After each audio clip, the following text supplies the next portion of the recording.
కృష్ణ. ఒకరోజు నారదుల వారు గోలోకానికి వెళ్తారు. అక్కడికి వెళ్ళి కృష్ణుడి దర్శనం చేసుకుందాము అనేసి అనుకుంటారు. గోలోకానికి వెళ్తే అక్కడ కృష్ణుడు ఇంకా శ్రీమతి రాధారాణి ఇద్దరూ లేరన్నమాట.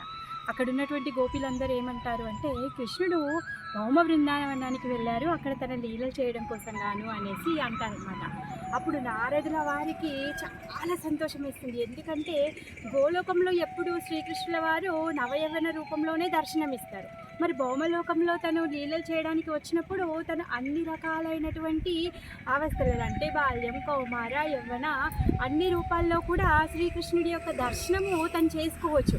అది ఈ అవకాశాన్ని మిస్ అవ్వద్దు అని చెప్పేసి సాక్షాత్తు నారదుల వారు గోలోకాన్ని నుంచి ఈ గోకులానికి వచ్చారనమాట. గోకులానికి వెళ్ళి కృష్ణుడి యొక్క దర్శనం చేసుకుంటారు. చేసుకున్న తర్వాత శ్రీమతి రాధారాణి కూడా ఇక్కడెక్కడో ఉండే ఉంటుంది, తన దర్శనం కూడా చేసుకోవాలి అని చెప్పేసి తను వెళ్తూ ఉన్నారు. రాధారాణిని వెతుక్కుంటూ వెళ్తూ ఉన్నారనమాట. అయితే వెళ్తూ వెళ్తూ మధ్యలో వృషభానుడు వాళ్ళ ఇంటికి వెళ్తాడు.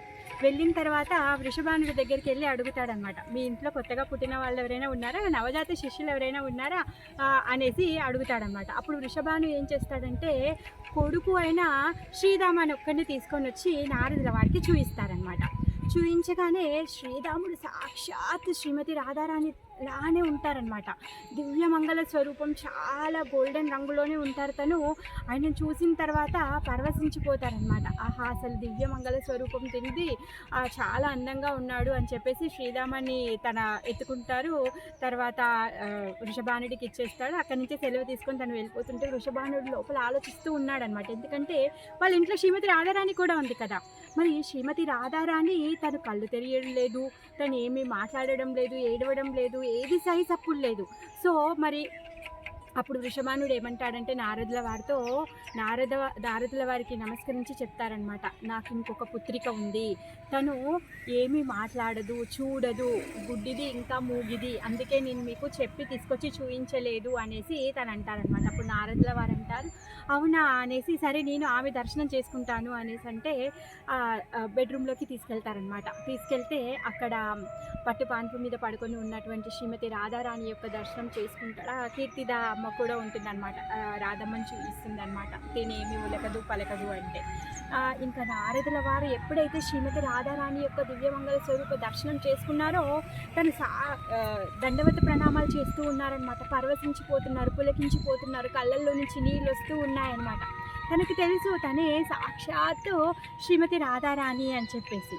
ఆ విధంగా దండవత ప్రణామం చేస్తుంటే వృషభానుడు అనుకుంటాడు, అయ్యో ఏంటి స్వామి, మీరు తనకి ఆశీర్వాదం ఇవ్వాలి, మీరేంటి ఇలా దండవత ప్రణామాలు చేస్తున్నారు, ఇదేమైనా బాగుందా అనేసి అంటాడనమాట. అప్పుడు సరేలే, ముందుకు వెళ్తే నీకు అన్నీ అర్థమవుతాయి అని చెప్పేసి నారదుల వారు చెప్తారు. కానీ తను ఇప్పటివరకు ఉలకడం లేదు, పలకడం లేదు అనేసి అంటే అప్పుడు నారదుల వారు అంటారు వృషభానుడితో, నీ ప్రియమిత్రుడైనటువంటి నందమహారాజుని సకుటుంబంగాను తర్వాత ఊర్లో ఉన్న వాళ్ళందరినీ కూడా పిలిచి నువ్వు ఒక ఉత్సవాన్ని ఏర్పాటు చెయ్యి అనేసి చెప్తారనమాట. ఆ విధంగా వృషభానుడు ఒక ఉత్సవాన్ని ఏర్పాటు చేసి నందమహారాజు, యశోదమ్మ, రోహిణి అమ్మ, కృష్ణ, బలరామ, శ్రీరామ, సుధామ, స్తోక, అర్జున వీళ్ళందరూ కూడా వస్తారనమాట శ్రీమతి రాధారాణి వాళ్ళ ఇంటికి.